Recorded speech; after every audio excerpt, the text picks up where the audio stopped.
O Livro dos Espíritos, Allan Kardec.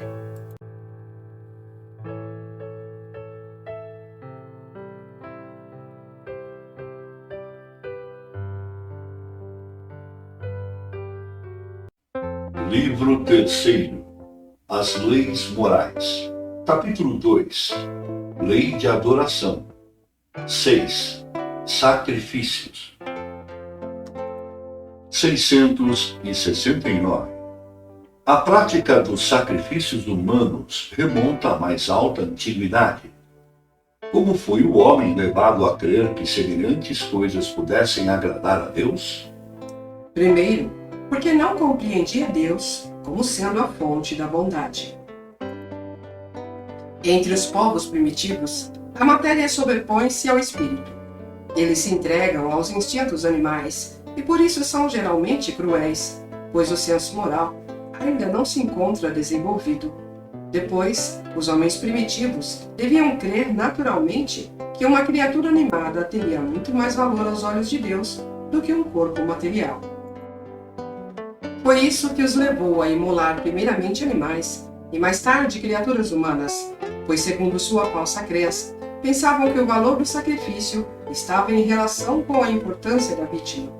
Na vida material, como geralmente elevais, se ofereceis um presente a alguém, escolhei sempre o de um valor tanto maior, quanto mais amizade e consideração quereis testemunhar à pessoa.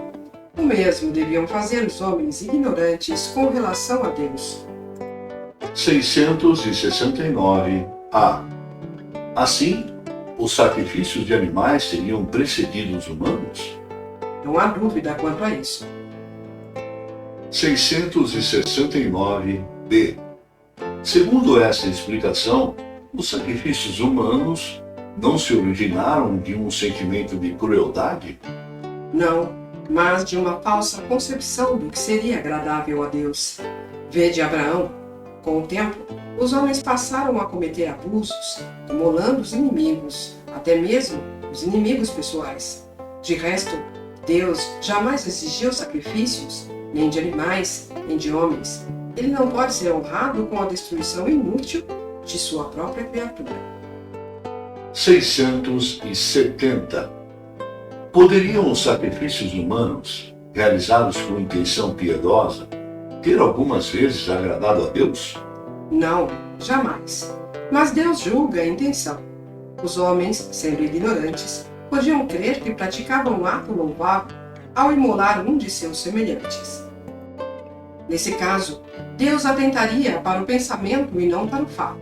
Os homens, ao progredirem, deviam reconhecer o erro e reprovar esses sacrifícios, que não mais seriam admissíveis para espíritos esclarecidos. E digo esclarecidos, porque os espíritos estavam então envolvidos pelo véu material, mas, pelo livre-arbítrio, poderiam ter uma percepção de sua origem e sua finalidade. Muitos já compreendiam por intenção o mal que faziam e só o praticavam para satisfazer suas paixões. 671. Que devemos pensar das chamadas guerras santas? O sentimento que leva os povos fanáticos a exterminar o mais possível os que não partilham de suas crenças, com o fim de agradar a Deus, não teria a mesma origem dos que antigamente provocaram os sacrifícios humanos? Esses povos são impulsionados pelos maus espíritos.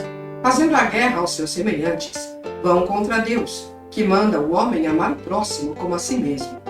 Todas as religiões, ou antes, todos os povos adoram o mesmo Deus, quer sob este ou aquele nome. Como promover uma guerra de extermínio, porque a religião de um é diferente ou não atingiu ainda o progresso religioso dos povos esclarecidos? Os povos são excusáveis por não crerem na palavra daquele que estava animado pelo Espírito de Deus e fora enviado por ele, sobretudo quando não o viram e não testemunharam os seus atos. E como quereis que eles creiam nessa palavra de paz, quando os procurais de espada em punho? Eles devem esclarecer-se e devemos procurar fazê-los conhecer a sua doutrina pela persuasão e a doçura, e não pela força e o sangue. A maioria de vós não acredita nas nossas comunicações com certos mortais. Porque quereis então que os estranhos acreditem nas vossas palavras, quando os vossos atos desmentem a doutrina que pregais? 672. A oferenda dos frutos da terra teria mais mérito aos olhos de Deus que o sacrifício dos animais? Já vos respondi ao dizer que Deus julgaria a intenção e que o fato em si teria pouca importância para ele. Seria evidentemente mais agradável a Deus a oferenda de frutos da terra que a do sangue das vítimas. Como vos dissemos e repetimos sempre, a prece dita do fundo do coração é 100 vezes mais agradável a Deus que todas as oferendas que lhe pudesseis fazer. Repito que a intenção é tudo e o fato nada. 673. Não haveria um meio de tornar essas oferendas mais agradáveis a Deus, consagrando-as ao amparo dos que não têm sequer o necessário? E nesse caso, o sacrifício dos animais, realizado com uma finalidade útil, não seria mais meritório que o sacrifício abusivo, que não servia para nada ou não aproveitaria senão aos que de nada precisavam? Não haveria algo de realmente piedoso em se consagrar aos pobres as primícias dos bens da terra que Deus nos concede? Deus abençoa sempre os que praticam o bem. Amparar os pobres e os aflitos é o melhor meio de homenageá-lo. Já vos disse, por isso mesmo, que Deus desaprova as cerimônias que fazeis para as vossas preces, pois há muito dinheiro que poderia ser empregado mais utilmente. O homem que se prende à exterioridade e não ao coração é um espírito de vista estreita. Julgai se Deus deve importar-se mais com a forma do que com o fundo.